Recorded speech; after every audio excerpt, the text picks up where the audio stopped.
네, 잘못된 국값인데요. 국값을 어떻게 사용했기에 잘못됐다고 하는지 궁금한데요. 사실 국값하면 보통 개인의 돈에서 냈다고 생각을 하는데 이번에는 회사 돈에서 국값을 지불해서 논란이 되고 있습니다.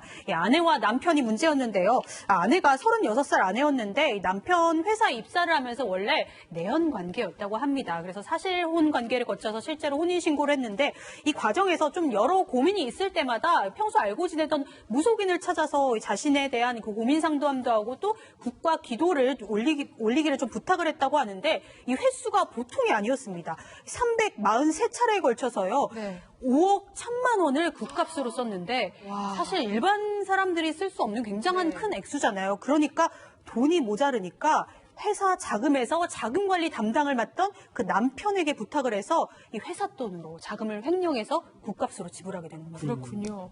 무려 300차례가 넘고요. 5억 원 넘게 썼습니다. 상당히 무속인을 의지하고 믿었나 봐요. 예, 지금 말씀하신 것처럼 1년에 가까운 시간 동안 이제 한 3일에 한 번씩 뭐 이렇게 했다고 하는데요. 이제 본인이 이제 콩 심은 데 콩 나고 팥 심은 데 팥 나는 게 인생의 목표면 이렇게까지 잘 안 하는데 이제 콩 심은 데 팥 나길 바라거나 이럴 때는 운에 기대서 이렇게 할 때는 무속인들한테 의지하기도 하고요.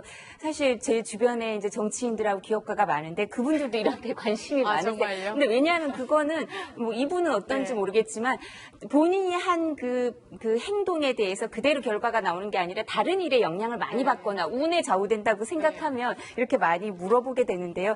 이제 이 토속 신앙을 아내가 믿었다고 해요. 근데 이제 2010년에 무속인을 처음 알게 되고 2012년, 13년 사이에 이제 고민 상담을 하면서 심리적으로 의존하게 되고 또 이게 본인하고는 이렇게 잘 맞았나 보죠. 그리고 이 과정 이후에 남편이 운영하는 회사에 들어가서 사실혼 관계에 있다가 법률혼까지 가죠. 처음엔 내연 관계였다가. 근데 그 과정에서도 아마 그 사실혼 관계에서 법률혼 관계로 가는 과정에서 다른 사람들한테 얘기하기는 좀 부적절하잖아요. 사회적으로 인정받는 관계가 아니니까. 그리고 이게 본인이 노력하는 그런 문제가 아니라 운에 좌우된다고 생각해서 그런지 이제 무속인한테 그 시기에 더 의존하게 되지 않았나 싶습니다. 그렇군요.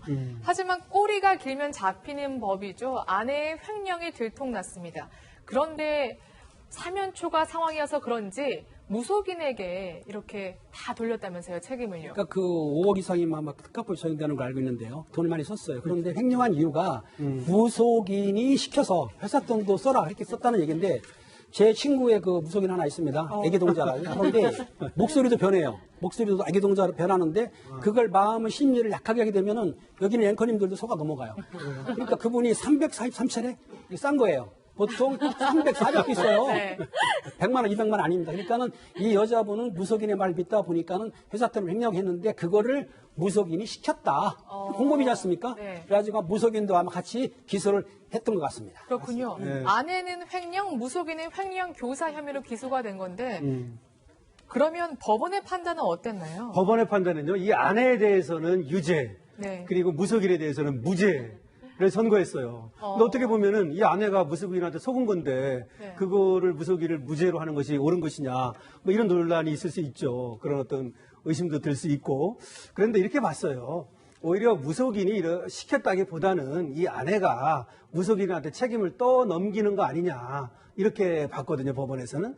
그리고 또 하나, 무속인에 대해서 무죄를 선고한 건요, 법원에서 판결문에 보면은 엄격한 증명의 원칙이라는 게 있어요. 그러니까 지금 무속인한테 내가 이렇게 강압을 당해서 또는 교사를 당해서 그래서 이렇게 했다고 하는데 그 증거가 없다.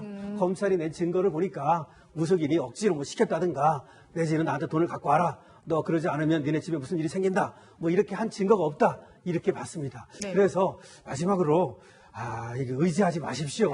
삶은 자유의지로 사는 것입니다. 네, 저 하나 짓궂은 질문인데 아내가 횡령 혐의로 기소가 됐다는 건 결국에 회사의 주인인 남편이 고소를 했다는 뜻으로 봐도 될까요? 그렇죠. 남편이 고소를 했을 것으로 보이고 그렇지 않다면 뭐 다른 사람이 고발을 했을 가능성은 있겠지만 이거는 남편이 한 것 같아요. 네, 알겠습니다.